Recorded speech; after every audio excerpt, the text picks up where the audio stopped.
Pinahanga niya tayo bilang batang superstar dahil sa kanyang angking galing sa pag-arte.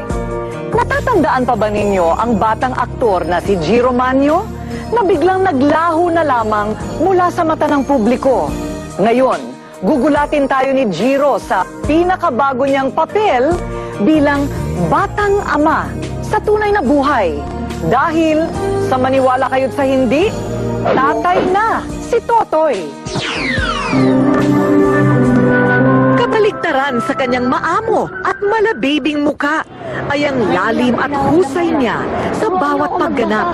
Gusto ko mabasa yung isinulit ng iniwan na namatay kong airpot. Ano ba kinamatay ng tatay mo? Nasalvage sa loob ng kulungan. 5 taong gulang si Jiro Manyo nang magsimula sa mga komersyal.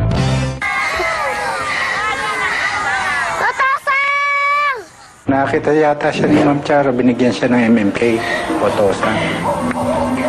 Tosang. My son! Napansin nga magaling siyang umarte. Kinontak na ako ng ABS. O, alin dyan sa tatlo gusto mo? Ito pong 3, Mami. Aray Bata ko! pa ang luho mo, ha? 3 naman po tatay ko, ah. Dapat, 3 rin po ang sapatos ko.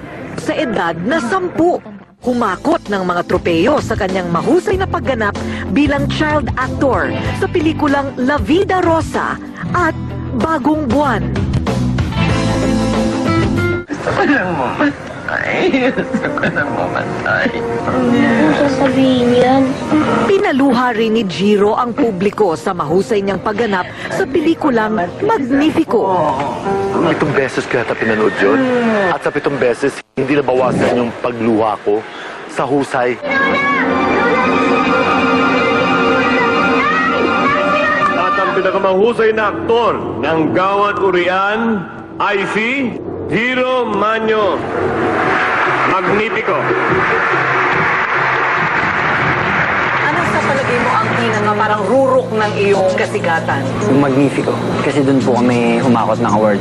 Nagpapasalamat po ako unang-una po kay Lord dahil nandito na naman po ako. Tsaka palagi niya po akong ginagabayan sa lahat ng pinupuntahan ko. Pidong wag. Pidong, ikaw na lang ang titirang kapapamilya. Matagumpay si Jiro sa kanyang karera sa telebisyon at pelikula.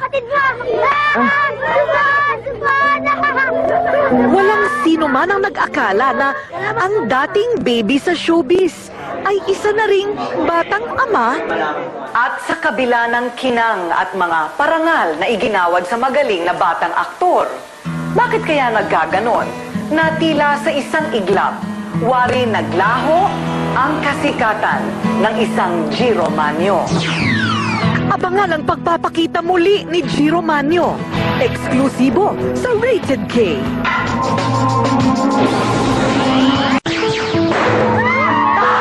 Sa kabila ng kinang at parangal, marami ang nagulat sa biglaang pagkawala ng magaling na batang aktor na si Jiro Manyo.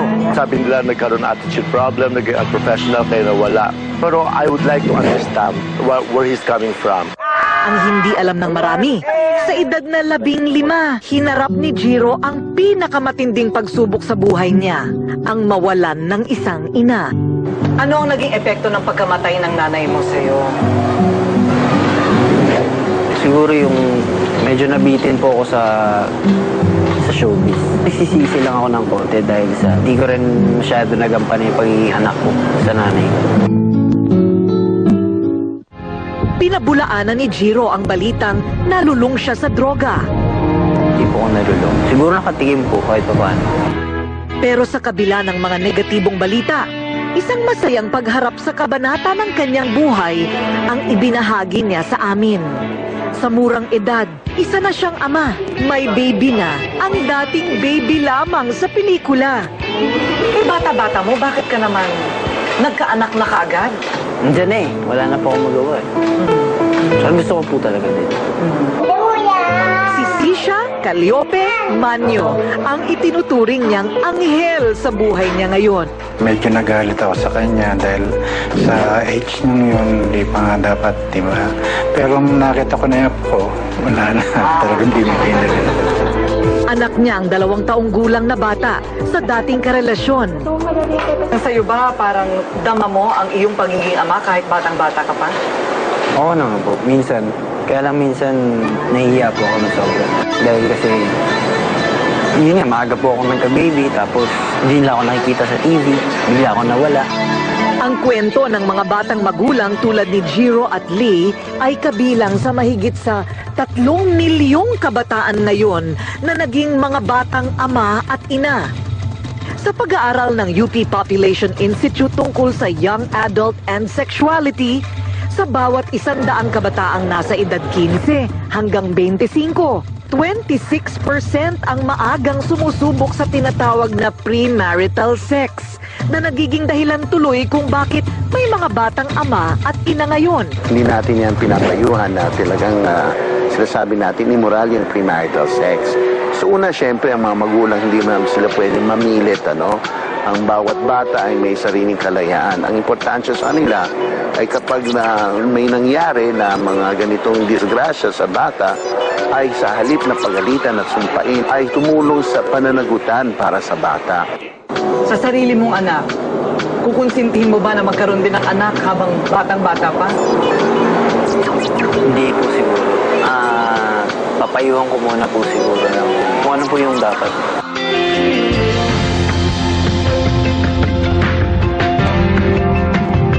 Marami man daw ang nagsasabi na ito ang pinakamalaki niyang pagkakamali.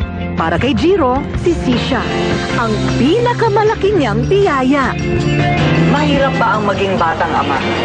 Medyo po.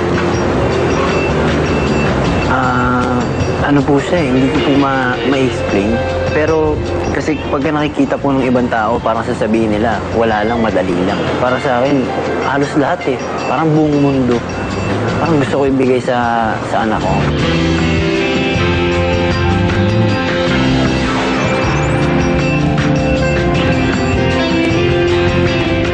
Balik telebisyon na si Daddy Jiro para daw mapaghandaan ang paglaki ni Baby Sisha.